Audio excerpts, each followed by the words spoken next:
What I do not understand. For I do not do what I want, but I do what I hate. Romans 7:15. What I do not understand, for I do not do what I want, but I do what I hate. As a mother of 3 young children, I know that when left to their own devices, my kids, what they do, I do not understand. For they do not do what I want, but they do what I hate. My middle child, Claire, spent the great majority of her second year of her life in timeout.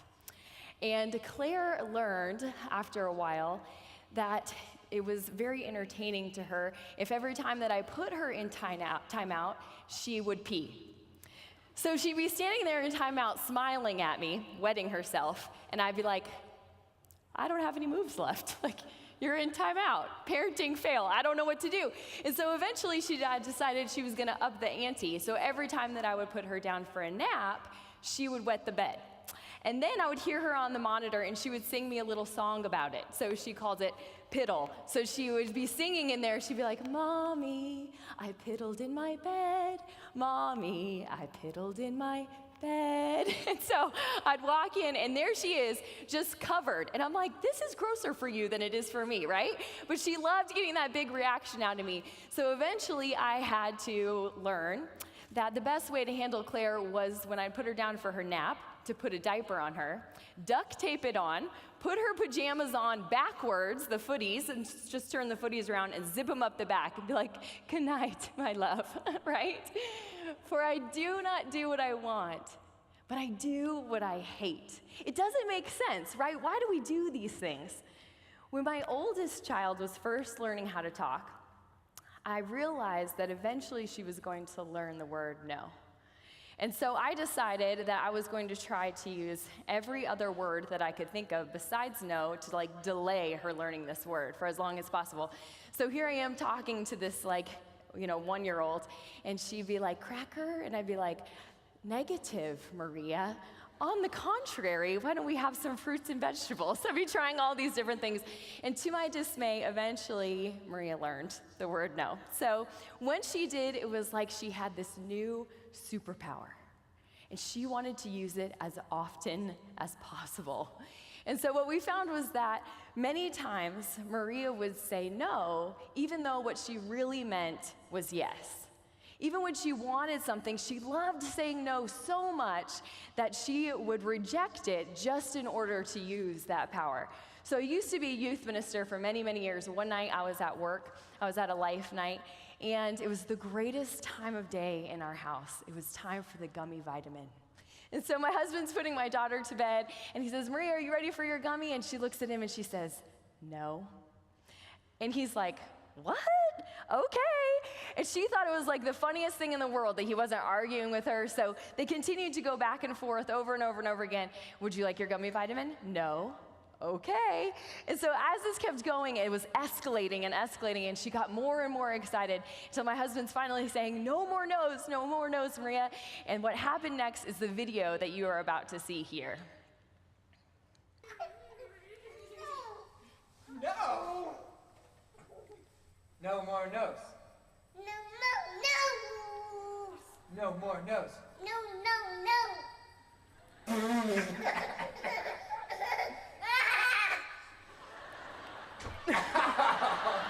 Maria, silly.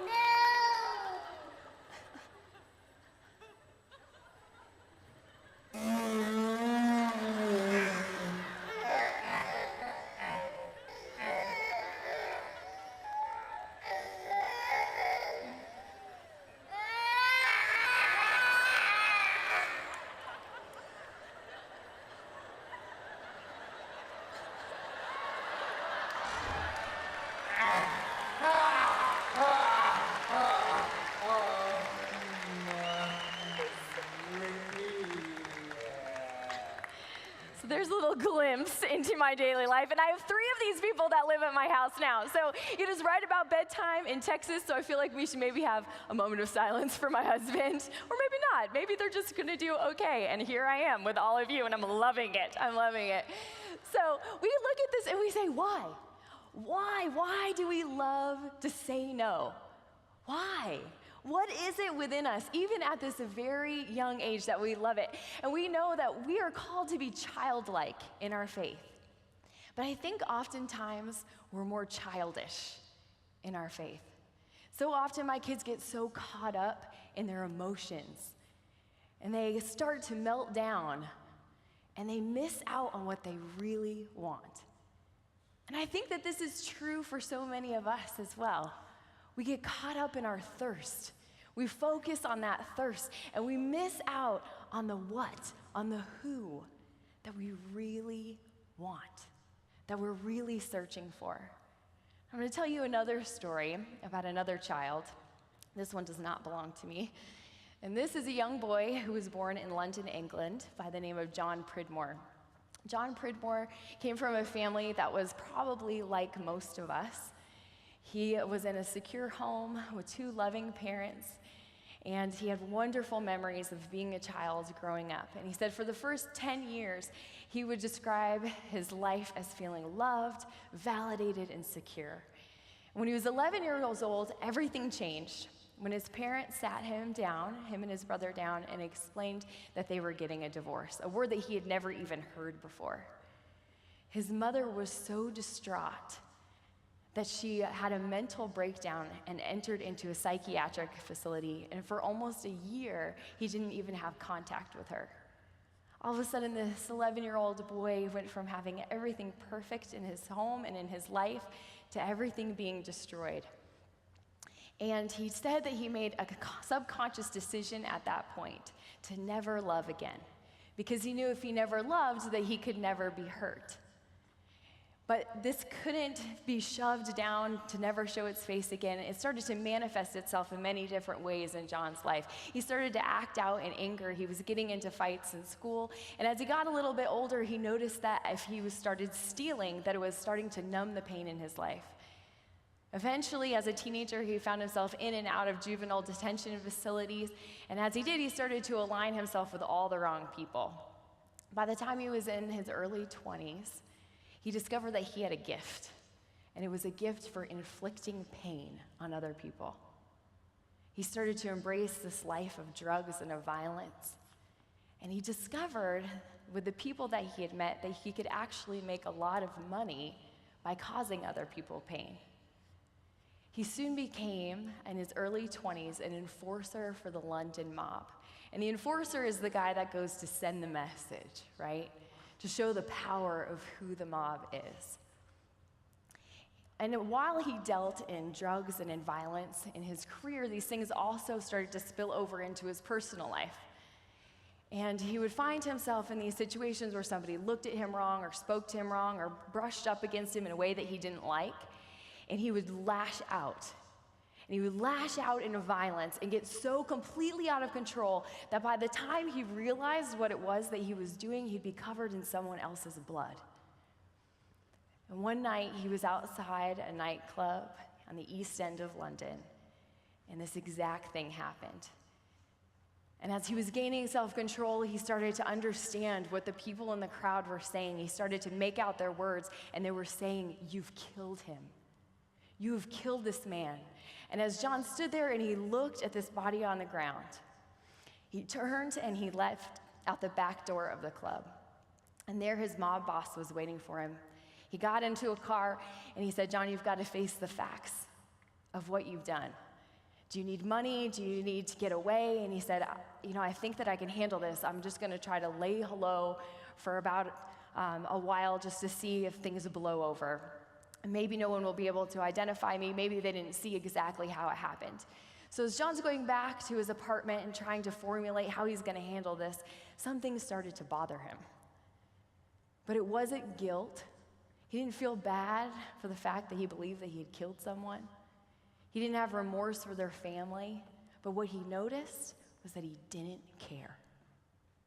He felt nothing. And so his boss decided that he should take some time off, that he should try to kind of hide out for a while. And this nagging feeling of this apathy just continued to dive deeper and deeper into his soul. John said, for a week, the faces of the people that I had hurt, the girls that I had slept with, flashed through my mind. All of the bad things that I had ever done kept cropping up in my mind, and I saw myself as I really was, without the camouflage of power, reputation, and money. It was as if someone held up a mirror to me, but it was a mirror that showed the inside, not the outside. What if you had a mirror like that tonight? What if you could look into this mirror and see into the very depths of who you are? That you could read your thoughts, that you could see your secrets, that you could see everything that you had ever done. What would you see? And I'd be willing to guess that you're probably not in the mob, but I'd also be willing to guess that you're probably trying to satisfy so many of those same things, looking for so many of those same things that John Pridmore was looking for, looking to once again feel loved, to feel secure, to feel validated. And what does it look like for you? Maybe you struggle with lust. Maybe you struggle with addiction, secrets, anger, unforgiveness in your life. Maybe you struggle with the things that you think or that you say about other people. Or maybe you're trying to mask some pain, some rejection, some despair that you've experienced in your life. Or maybe you simply don't care. Maybe nothing is wrong. Maybe everything seems fine, but there's something missing. I don't know who you are. I don't know where you've come from tonight. I don't know what you left behind when you got on that bus this morning. But I know one thing about you. You're thirsty. I'm thirsty. And I know that this is true because God made us to thirst. And when he created us, he put inside of us this infinite abyss, this infinite chasm that could only be satisfied by something infinite. And I don't have to convince you of this because you experience it, don't you?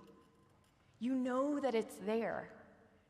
And even though we know that it's there, every single day we go and we dump. We dump in our news feeds, in our relationships.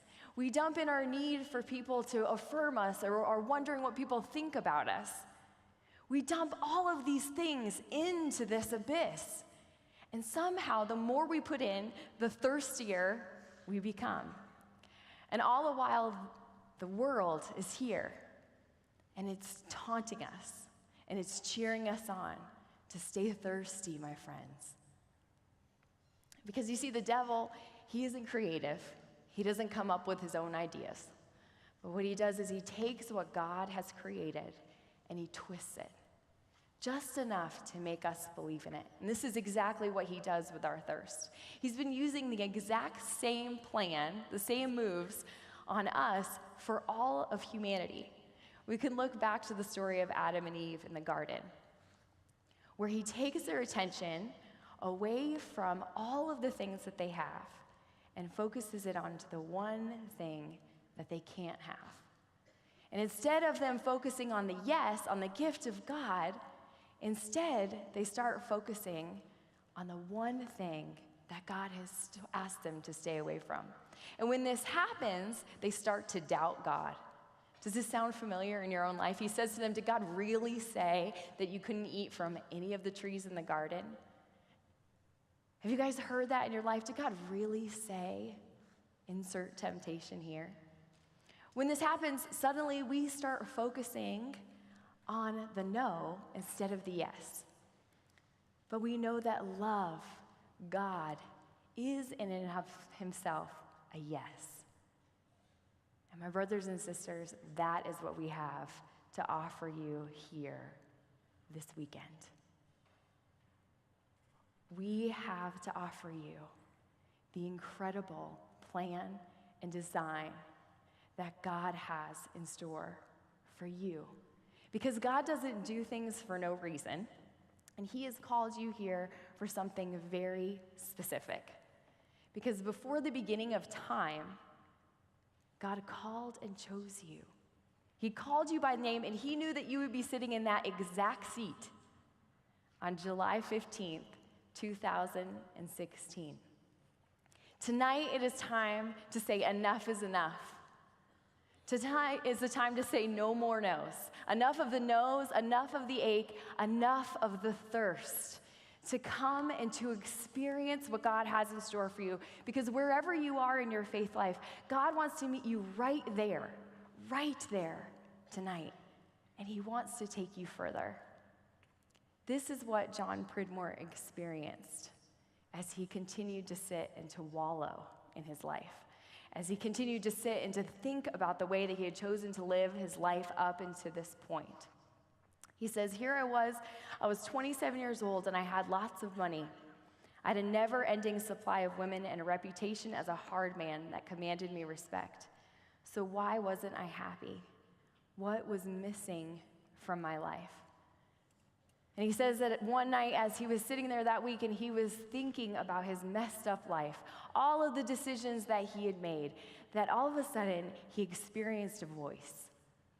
He said, it's the same voice that you've heard, the voice that you've heard when you've done something bad, but it's also the voice that you've heard when you've done something good. He said it was the voice of God. And that in realizing for the first time in his life, the reality of who God was, he said it was as if all of the air was sucked out of his lungs.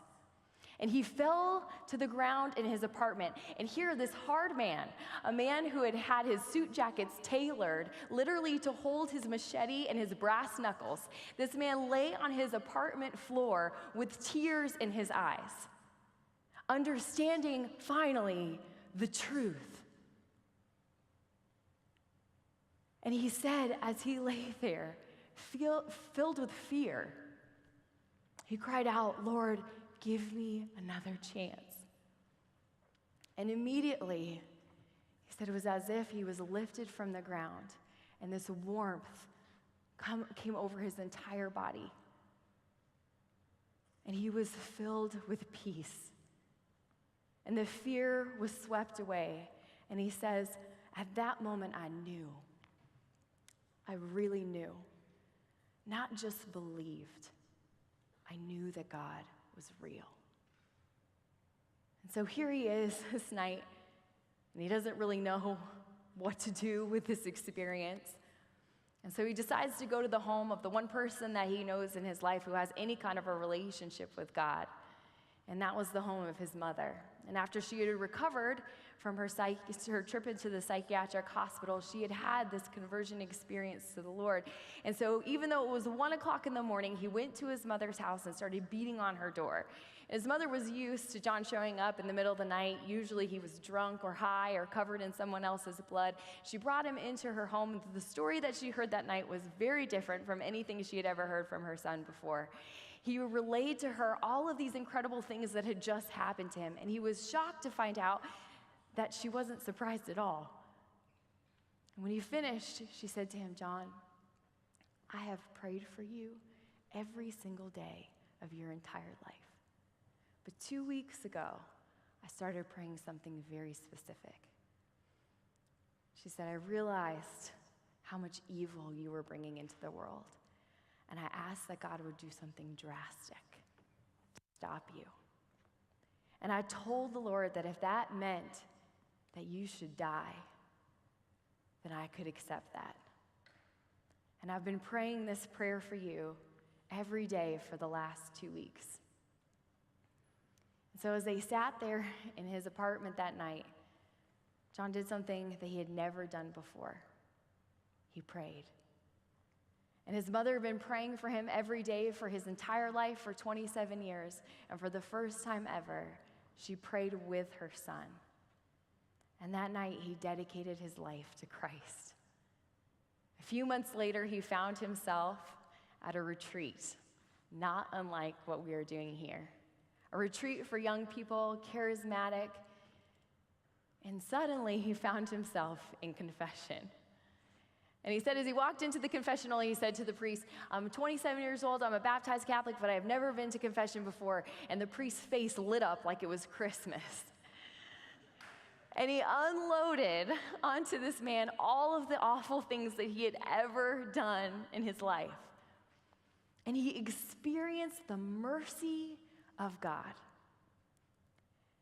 And he says that as he walked out of that confessional, it was everything that he could do not to dance in the courtyard.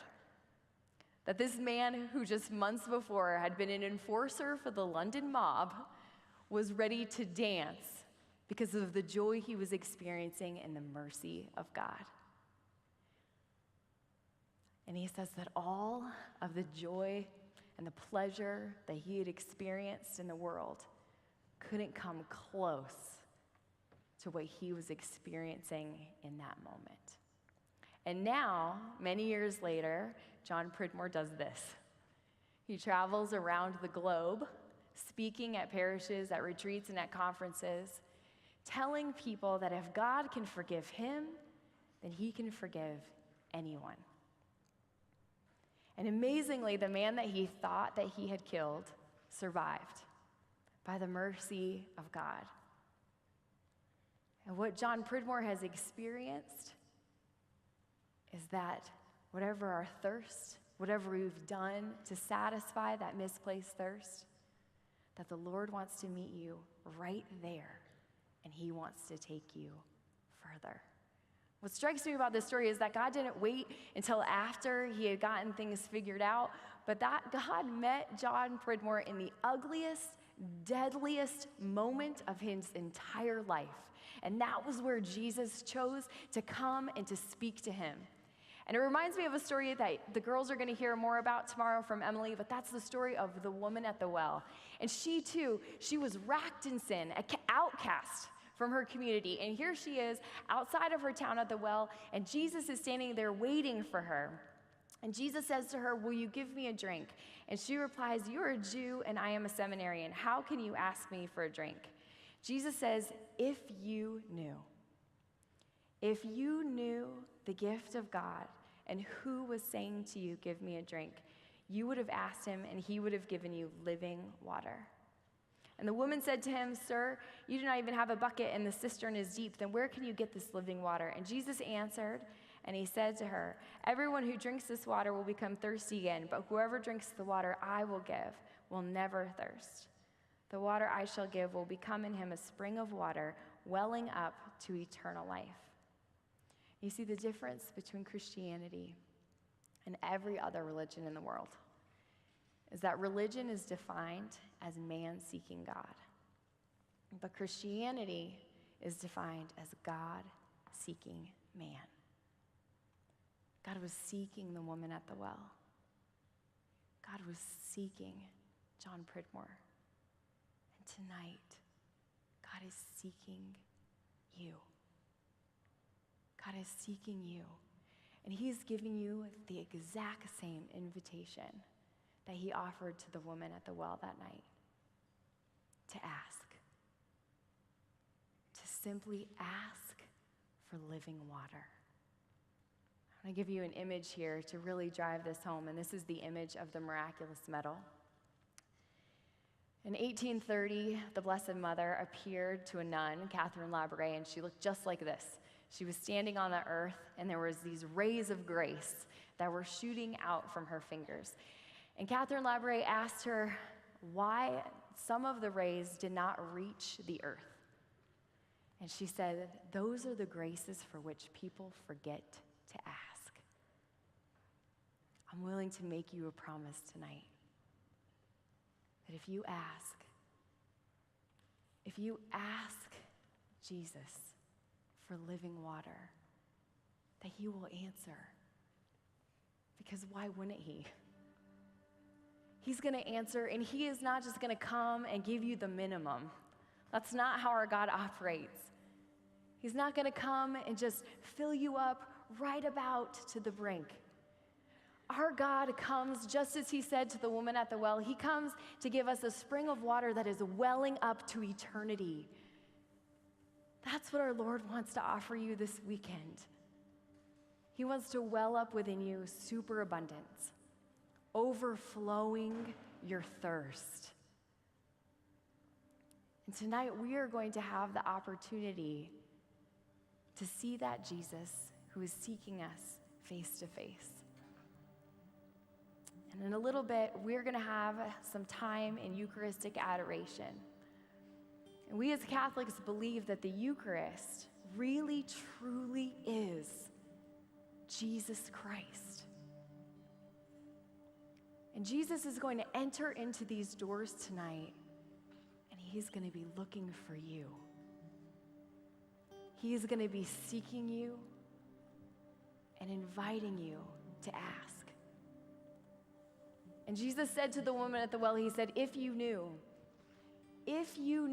who it was that was saying to you, give me water, you would have asked him for living water. If you knew. Jacob says in the Old Testament, he says, surely the Lord is in this spot, although I didn't even know it. Don't miss him tonight. Don't miss it. Don't miss the opportunity to ask the Lord, because he will answer and he will come. And as Jesus comes into this room in a little bit, we're going to kneel. And who kneels? Beggars. Don't be afraid to beg the Lord for his graces.